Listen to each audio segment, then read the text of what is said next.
Bonjour.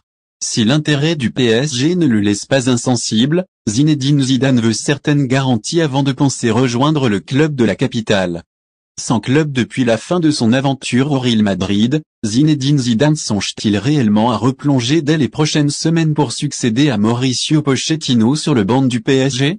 Lionel Charbonnier, qui l'a récemment croisé au dîner organisé par France 98 en août.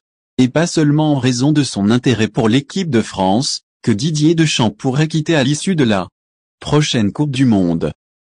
Zidane au PSG pour le plus gros contrat de l'histoire. Mon ressenti, c'est que je pense que Zizou n'a pas trop envie d'aller au PSG, mais que ça n'engage que moi. S'il signe au PSG, c'est qu'on lui aura offert le plus gros contrat de l'histoire du football, je le sens comme ça.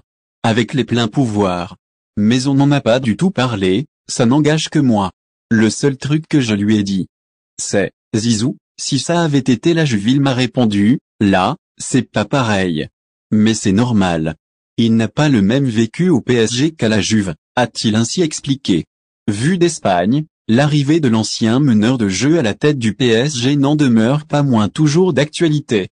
On me dit à Paris que cela va intervenir avant l'épiphanie, a assuré Manu Carreneau, journaliste à la Cadena Ser.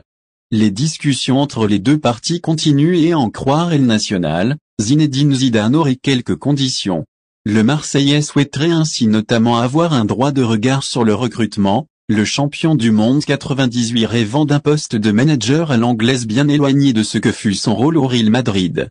Un mode de fonctionnement qui impliquerait donc le départ de Leonardo.